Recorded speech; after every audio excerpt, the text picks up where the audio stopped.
Do you know where the 7 deadly sins originated from? These 7 transgressions have long been a source of intrigue and contemplation, their roots reaching deep into the annals of history. The 7 deadly sins, as we know them today, pride, avarity, envy, wrath, lust, gluttony, and sloth, were not always 7, nor were they initially termed as sins. Surprised? Well, hold on to that curiosity. In the 4th century, a Christian monk named Avagrius Ponticus was the first to outline what he called the 8 evil thoughts. This early list, which bears striking resemblance to our modern 7 deadly sins, was but the inception of a concept that would evolve and shapeshift across centuries before solidifying into the familiar septet we know today. Interesting, isn't it? But before we go any further, we ask you to like this video and subscribe to our channel because it'll help us understand what you like watching, so we can create more videos like this. Now then, let's continue. In the 4th century, a Christian monk named Avagrius Ponticus had a different list in mind. This list wasn't of 7 sins, but of 8 evil thoughts. Avagrius, a thinker and theologian, believed that these thoughts were the root of all harmful human behavior. The 8 evil thoughts, as laid out by Avagrius, were gluttony, lust, avarice, sadness, anger, acedia, vainglory, and pride. Each thought, in his view, was a stepping stone to sinful behavior. Gluttony and lust were seen as desires of the flesh, leading to overindulgence or inappropriate behavior. Avarice, the insatiable desire for wealth, could lead one to harm others in the pursuit of riches. Sadness, in the context of Avagrius's thoughts, referred to the sorrow one feels when they don't have what others do. This could lead to envy, a later sin. Anger, considered by many as a natural emotion, was seen by Avagrius as an evil thought as it could lead to wrath, another future sin. Acedia, a lesser-known term today, referred to a kind of spiritual sloth or indifference towards one's duties, especially religious ones. Vainglory or excessive vanity and pride were seen as the most serious of the 8 thoughts. They were associated with an inflated sense of self, leading one to believe they were superior to others. These 8 evil thoughts were the precursors to what later became known as the 7 deadly sins. They were the seeds, the origins of these sins that have continued to resonate in human consciousness for centuries. But how did we get from 8 thoughts to 7 sins? Let's find out. Enter St. Gregory the Great, who reshuffled the list. In the late 6th century, this influential pope decided to revisit the 8 evil thoughts laid out by Avagrius Ponticus. St. Gregory was a scholar and a philosopher, and he saw the list in a different light. He believed that the 8 thoughts could be condensed, that they overlapped in certain aspects, and that they could be refined into a more streamlined list. St. Gregory the Great tweaked the list, rearranging it and eliminating one of the thoughts. He went on to categorize the thoughts into what we now know as the 7 deadly sins. Pride, avarice, envy, wrath, lust, gluttony, and sloth were the sins he identified. He found that the sin of dejection, which was originally present in the list of 8, could be included under the umbrella of sloth, representing laziness and the absence of motivation or care. The Pope's list was a bit different from the original, but it carried the same essence. The sins were not just about behaviors, but about the state of one's heart and mind. He emphasized that these sins were the root of all other sins, the foundation from which all other evils sprang. The 7 deadly sins, as defined by St. Gregory the Great, became widely accepted within the Christian world. His list was more than just a catalogue of wrongdoings. It was a moral compass, a guide to self-examination and spiritual growth.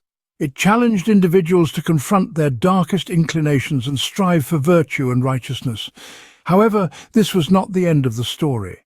The list of the 7 deadly sins would be revisited and refined further by another great thinker. This was not the end of the story, as someone else would revisit this list. In the 13th century, the list of sins caught the attention of Thomas Aquinas.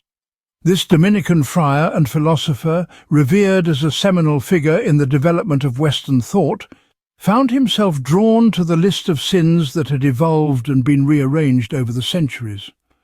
Thomas Aquinas, a man of deep intellectual curiosity and moral conviction, saw an opportunity to delve deeper into these sins, to explore their implications and understand their roots. He wasn't merely interested in what constituted a sin. Aquinas sought to understand why these particular acts were considered sinful and the impact they had on the human soul. He revisited the list, scrutinizing each sin, analyzing its characteristics and implications.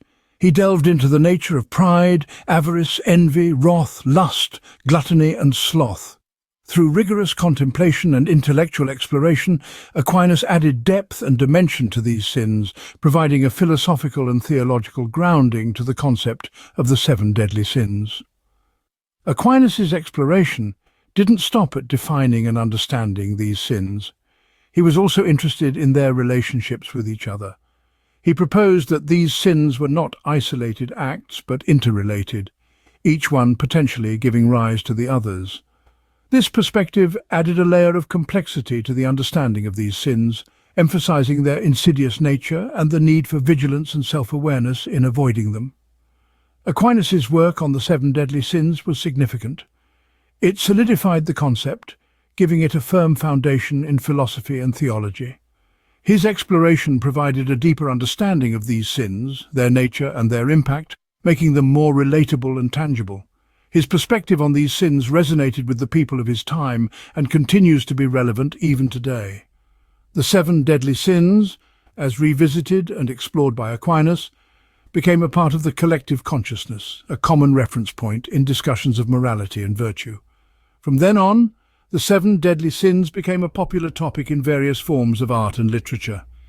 It's a testament to Aquinas' influence that these sins continue to intrigue, inspire, and serve as a moral compass centuries after his time. Medieval artists and writers had a field day with the seven deadly sins.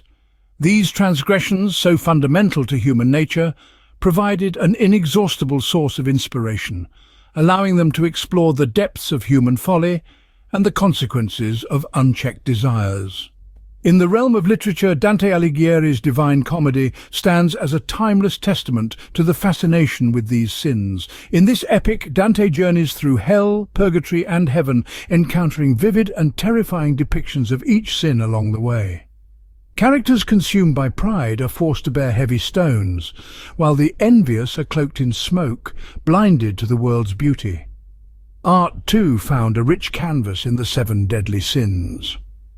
Hieronymus Bosch, the Dutch painter, created a triptych titled The Seven Deadly Sins and the Four Last Things.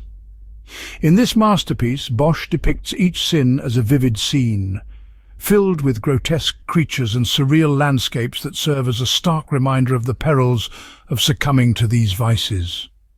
In the realm of illuminated manuscripts, scribes would often depict the seven deadly sins as monstrous beings designed to frighten and repel.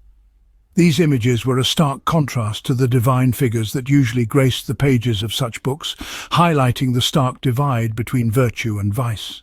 The seven deadly sins were not just a medieval fascination, they continue to permeate modern culture. From television shows to contemporary art, these age-old vices still serve as a mirror, reflecting our flaws and compelling us to strive for virtue. Fast forward to today, the seven deadly sins have found their way into our films and TV shows. They have permeated our modern culture, becoming a defining element in storytelling across various forms of media. In fact, you'll find them subtly woven into the fabric of our everyday lives. Take, for example, the sin of pride. It's not just about arrogance or egotism anymore. In today's world, it can manifest as a social media obsession, where the pursuit of likes and followers becomes an exercise in vanity.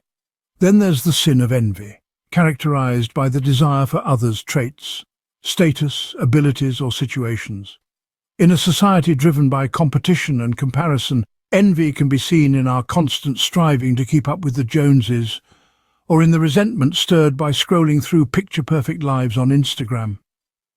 Avarice, or extreme greed, is another sin that's morphed with the times. Today, it's not just about hoarding wealth, but also about an insatiable desire for more. More power, more status, more possessions. Wrath, too, is a familiar face in our world. It's not just about physical violence. It can be seen in the hate speech that plagues our online platforms, the road rage on our highways, and even the anger we sometimes feel towards those who disagree with us. Lust, gluttony, and sloth have also found their places in modern society, taking on new forms and implications. From excessive indulgence in food and drink, to the normalization of casual relationships, to the glorification of laziness under the guise of self-care.